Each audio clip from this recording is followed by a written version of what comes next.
How's it going, everyone? This is Yatavio back again with another synthesizer review. This time is for the Korg DSS-1, which is, I think DSS stood for Digital Sampling Synthesizer. And really, this is the third and final video in a kind of connected series of videos that I've been making over the last few years. And thanks for everyone who's been watching. I've been making videos kind of reviewing different synthesizers that Korg made in the mid 80s.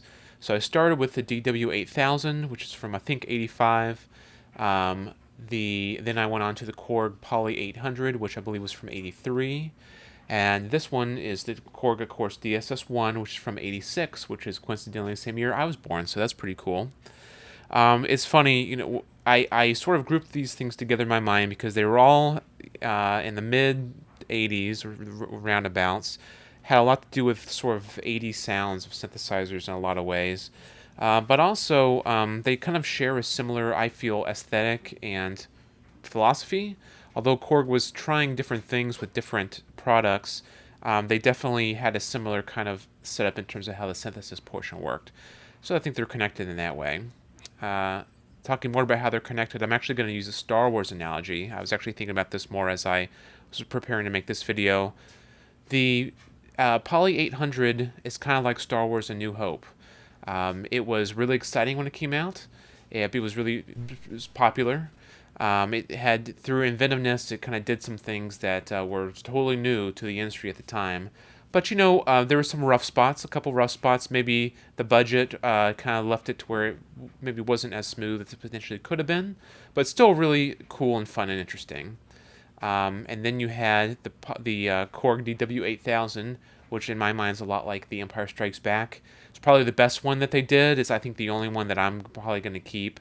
I think it has honestly a place in every synth collector's basement or collection or what have you, just because of the different kinds of sounds that it could make. And I think it's kind of the one where they got pretty much everything right, almost, with it. Then you got the DSS-1. That's big. It was expensive. I think it was like $2,600 and I think $86 when it came out. And although it's really big and powerful and there's lots of features, it's almost too much. It can sometimes get a little bit overwhelming. And some stuff, it's almost like they're filled to the brim with just things that it could do. And a few of its features are a little Ewoky. And we'll talk about what those down the line. But all in all, it's still a really, really good synthesizer. It's really unique. I think Korg did some really interesting things with how this was set up. So we'll talk more about it. So let's go ahead and jump in. So this was called a sampling synthesizer, and at its heart, it is a sampler. The entire thing runs off of samples that are actually loaded onto floppy disks. And when I got the synth, it actually came with a whole collection of floppy disks. So you have everything from like guitars, woodwinds, there's like weird strings, female voice. You can make your own. It comes with a lot. And then you've even got like things like door slamming, cuckoo clocks, cash register, just kind of like silly sampler stuff. If maybe you're using this at like a radio station or something like that. So definitely all different kinds of options available. Though the idea of working with floppy disks might sound pretty antiquated, and I guess it is, I think that the samples actually sound really good. And the fact that you're running it through a analog filter and an analog signal chain, I think creates a really interesting effect.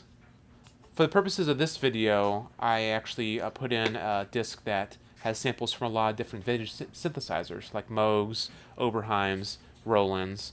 So let's take a look and see how it ends up sounding. So first off, we got to talk about how the file system works. To pull up a sample, we have to hit System. It asks us do select 1 through 9. That refers to the 9 different options on this kind of silkscreen panel. Just like with the Poly 800 and the DW8000, this was a mode of creating a synthesizer that was cheaper in that there were fewer knobs and sliders and buttons on the front panel. Everything really works with these selecting different parameters from the front panel and then affecting them with data entry 1 or data entry A and data entry B. There's 2 sets of sliders and up-down buttons. What I thought was kind of interesting was that the Poly 800 had just up button and down button. The DW8000 had, and I think it's little brother, the 6000, had a slider and buttons. This has two sliders and two sets of buttons, so progress. It's not quite like a hands-on analog synthesizer where it's one knob per function, but if you kind of know a decent amount about sampling and know a decent amount about synthesis, you can get around it pretty well without too much trouble. So if we hit system, it asks us to select 1 through 9. I'm going to hit 1 for get system, and it lets us get system A, B, C, and D. And you can think of systems as essentially as banks of preset sounds, really calling up these program patches. So the way this works is every floppy is divided into 4 different systems or banks, and each bank has 32 sounds. So on one floppy disk, that's 128 programs to choose from. It might sound antiquated to have all these sounds on floppy disks, but if you think about it at the time, to have 128 different sound programs, including the audio files that made them up, on a format that's small enough to fit in your pocket, was pretty revolutionary. So that's pretty cool. So let's just say I want to select program, or I should say system B. I hit enter to select it, and it says, are you sure? I'm going to hit yes. And this is kind of where the thing shows its age, because you probably can't hear it, but it's making the floppy disks, it's making the kind of classic grinding floppy sounds that you might remember if you're as old as I am from old school computers. It takes literally a minute, like 1 solid minute or more, for it to load up all the files because it's pulling everything from disk, I believe, into RAM so it can use it. This is kind of one of the warts that you have to, if you are going to use it in a modern context, you kind of have to be okay with it taking a long time to load up. Okay, system B completed. So now that it's been completed in terms of its pull it from disks in the memory, I click off of system, and now it's showing me the actual patch names. So there's lots of different ones to choose from.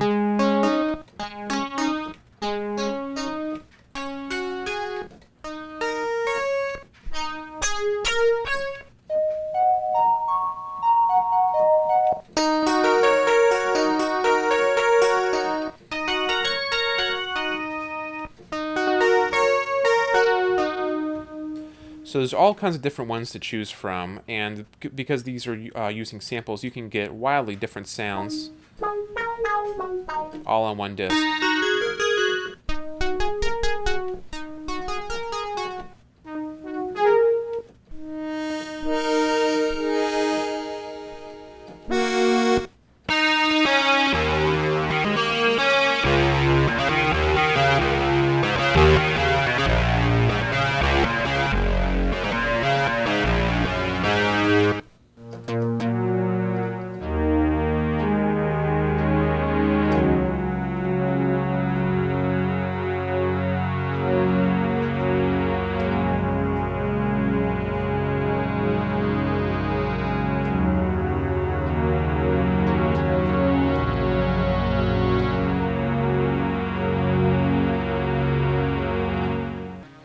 Okay, so once we've selected a patch that we want to work with, I wanted to talk to you a little bit about how the parameters work. So I've pulled up this patch, it's called Moog Zen.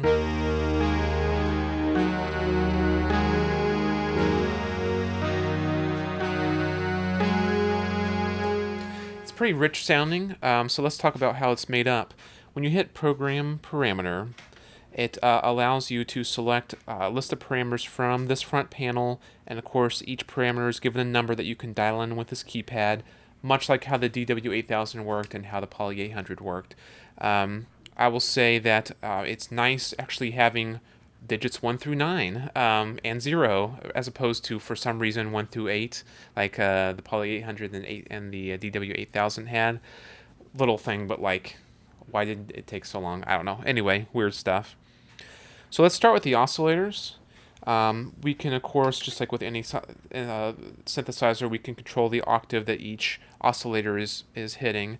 But the thing that's interesting is that in the context of this synthesizer, the oscillator is really a sample that's being looped repeatedly to create a consistent sound. And we can actually get a sense of how each sample is affecting the sound on the mix ratio screen. The mix ratio, I can affect it with this slider and go back and forth between the two different oscillators that are making it the sound. So somewhere in the middle.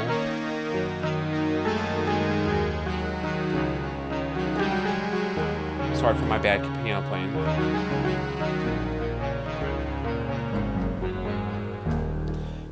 You can hear how they're sort of blended together. That's great. It creates a really rich sound right from the beginning. But what if you want to swap it out? I mean, there's not really sawtooth squares. It's not like a traditional synthesizer in that way. What you can do is if you go into, let's just say we go into oscillator 1 is the Moog sound. Let's say we want to replace it with something else. I'm actually going to hit, now that I'm selected it, I'm going to use this slider to, actually, sorry, that slider goes between the different pages. But it is nice that you can just like tap it and go between the different pages of parameters, as opposed to having to dial each and every one in, although it's a little bit fiddly. But now that I've selected oscillator 1 screen, let's do, maybe make this sawtooth sound. I hit enter.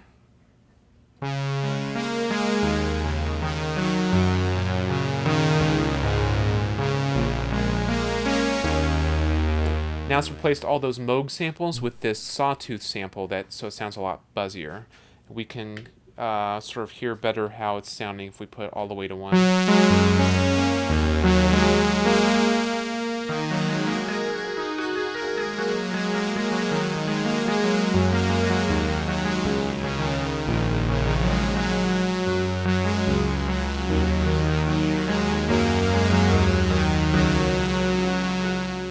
So a lot of freedom from just doing that. You can really change the source sound very quickly on this. And also one of the things that this is much allotted for is the filter, just like the DW8000 filter is really great. I actually think it's worth mentioning that this synthesizer was the last time that Korg created a voltage-controlled filter until much later when it came time for the Monotron, the Mono Tribe, kind of the analog resurgence that happened in the like mid to late aughts. So that was a long time for Korg not to make any analog gear. This was kind of the swan song for a long time. And the filter does sound really nice. Here's an example of how it sounds. I tell you what, let's, just so you can hear it, let's crank the resonance a little bit. And let's go back to the cutoff.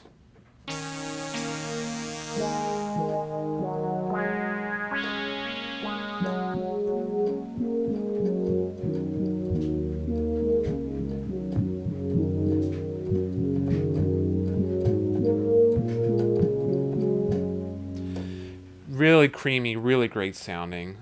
Here's one kind of fatal flaw, though, is that as you hold down notes, you'll notice while I'm holding down the note, I can move the cutoff as much as I want, and it doesn't affect the sound in real time. I have to re-trigger the notes to hear how my changes are changing the sound. I don't really know why that would be, whether it has something to do with how the samples worked or something along those lines. That kind of sucks, I have to say, because you can't get those nice filter sweeps. What's interesting is that the filter, the amplifier, both have their own individual envelopes that are hard assigned, but for some reason they only have attack, decay, and slope, which is kind of weird. In my book, it started a long tradition of Korg, like, making strange envelope decisions, like just like how the Volcas, I notice, will have attack and then decay release and then sustain. And the older, like the DW8000 had breakpoint slope. They seem like they just never want to give us a straight ADSR. I don't really know why that is, but I mean, you can still use the envelopes pretty easily. It's just you have to fill around with it a little bit because they don't really work in a way maybe that you're used to. Going back to the core sound here, so I can show you a couple other things. Next is how the key assignments work.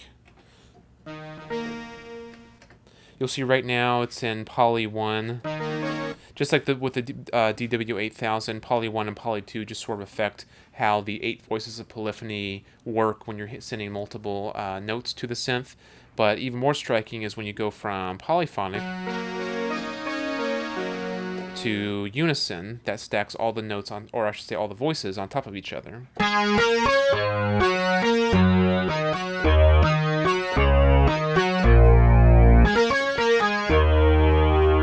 So really powerful sounding, 8 voices, each containing 2 sample oscillators, all stacked on once. And not only that, but kind of one of the features I was hoping for from the DW8000 was you can actually detune the voices against each other. If I go into unison mode, I can control how much it's detuned. So right now, it's pretty much all on one note, but if I crank it up,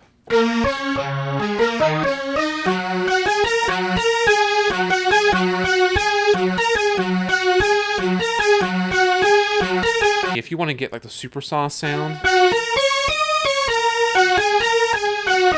not quite sure if any of the samples I have loaded up are saws, but I mean, it'd be really easy just to spread the voices against each other like that is pretty cool. I will say it would have been cool if we could have sent the MGs or the LFOs somewhere else besides just filter and frequency and volume. Like if we could have sent it to the mix ratio to like modulate the mix between the different oscillators, or if we could have potentially sent it to maybe unison detune amount, we would have gotten some really crazy modulation abilities, and I don't know, maybe it just was beyond what was possible at the time, but I think it would have been a cool thing. This thing does have auto bend though, which is pretty awesome.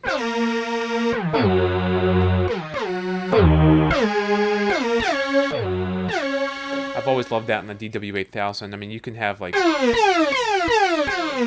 crazy stuff even like really long.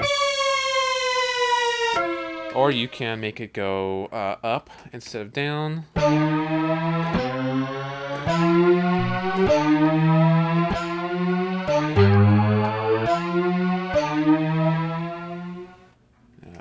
Make it a little less time.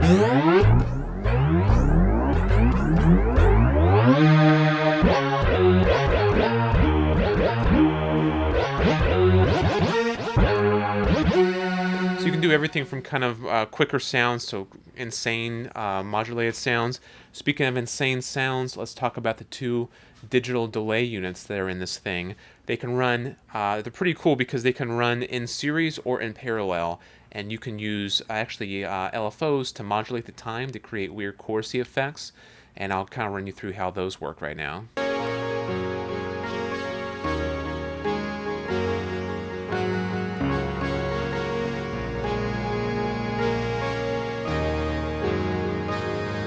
So right now I have 1 digital delay unit going. You can hear it spacing out. Of course, you can affect time, feedback, all those things that you expect.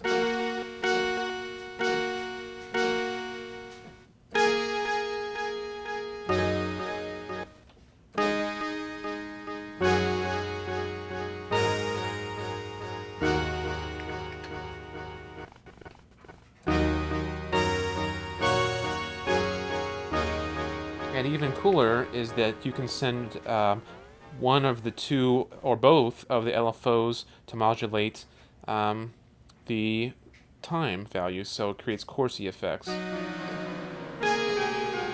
Just insane things.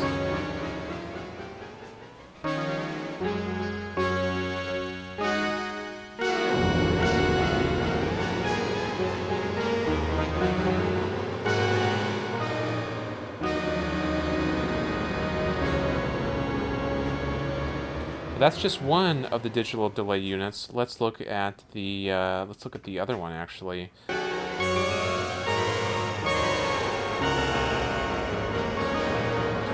So now it's starting to sound pretty nuts. I'm having the signal go to both of these units before they leave the synth, but also I can have them go from the first unit to the second unit.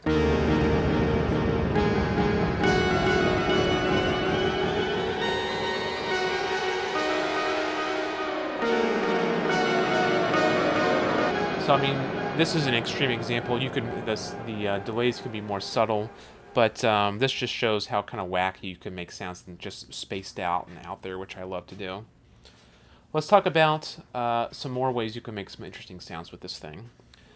Everything I've done so far has been with some of the preset sounds, but I'll tell you what, let's create our own waveforms.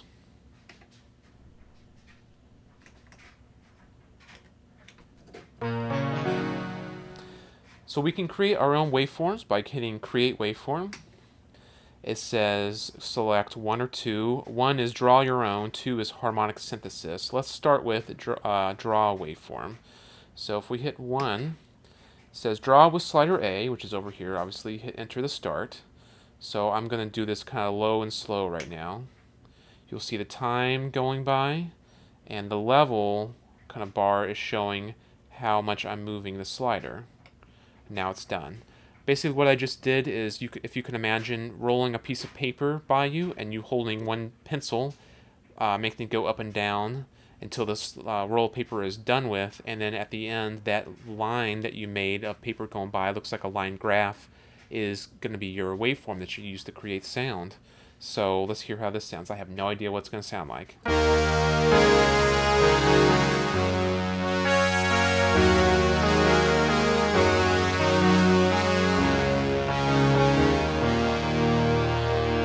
But noticing that this thing actually makes a lot of vintage sounding sounds by doing this. I would like it would have been nice if we could have maybe truncated it right from this panel. You can do that, but you have to first save it as a sample, then truncate it. That's kind of annoying.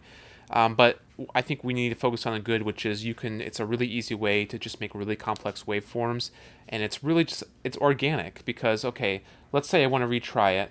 This time I'm going to be spikier. So, yes, let's retry, let's do it again, and I'm just going to go all over the place. Going up and down, just making the crazy waveform. What does it sound like?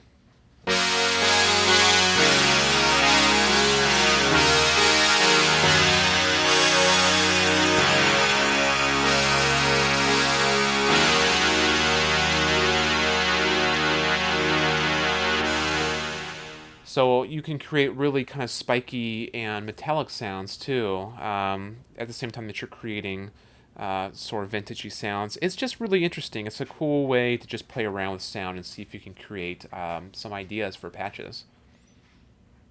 The second way that we can create sound is through harmonic synthesis. So let's talk about that for a second. As with everything with the DSS-1, I would recommend that if you get one, you either get one with a manual, buy a manual on eBay, or download one and print it out, because it's 302 pages long, and when I was learning how to work this thing, I definitely had it by my side. There's lots of functions that are, this thing's not too terribly, oblique or anything, but there's definitely some parts that you would not really be able to figure out by yourself until you looked at the manual. The biggest example of that is this harmonic synthesis. Basically what they did is they took what was an additive synthesis method, or kind of a close cousin to frequency modulation or FM synthesis, and they put it in the DSS-1 as kind of like an added feature. So you can get sort of bell-like tones, FM sounds, more metallic things. You can get deep into the editing of this if you want to, but I'm going to be honest with you. I read the manual. I even did some reading on Fourier analysis, which is the mathematical principle it's based off of, and I am not smart enough to 100% understand what it was I was looking at. So it's a little bit obtuse, but I think what's more fun or kind of most instructive is to just kind of play around with it and see the different kind of sounds that you came up with. If you want to get really good at calculus and you understand what like all this is trying to say, then more power to you. God bless you. I can't figure it out. But let me just mess around with it and see what we get. So this time I go to create waveform. Actually, I have to say no first. I don't want to edit it. I don't want to draw it. I'm going to go create waveform. This time I'm going to hit 2 for harmonic. So you have a few different options. You can do current, which is based off of whatever sample or wave you currently have loaded. Blank, which is just kind of a blank slate where you can address each of the 128 different harmonies or frequencies within it individually. That's typically if you want to get deep. But you also can go off of saw, square, metal, clav organ sounds. Just for fun, let's go off a saw. And it's calculating. It's taking a standard saw waveform and it's doing some mathematical analysis to generate all the different harmonics within that and identify them. So the standard sawtooth sounds like this.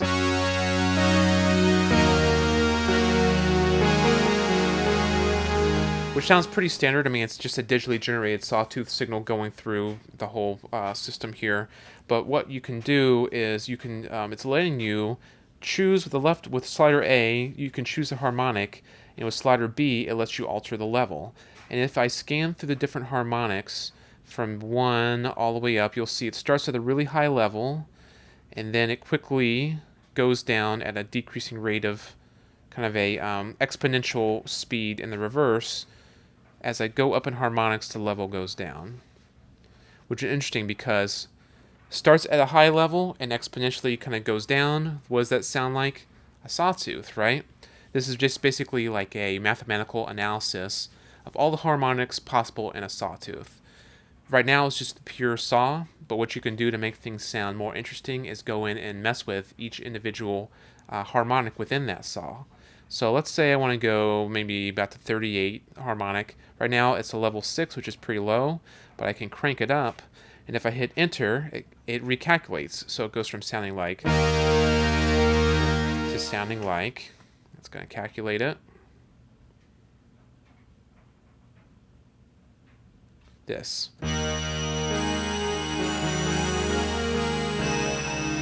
So it's morphing how the wave sounds. I can do more. So let's go a little bit down. Let's move this up. It's going to recalculate. Gives it a second.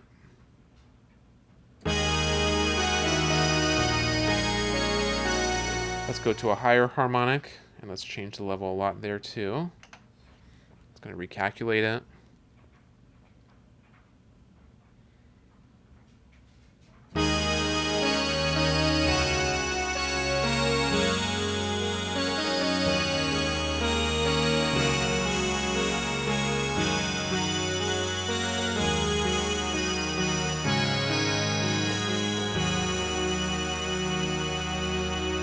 So the more you mess with the different harmonics, the more kind of metallic and weird and messed up the wave is going to be. You can get into some really harsh territory, or just kind of like bell-like, or just kind of like pristine.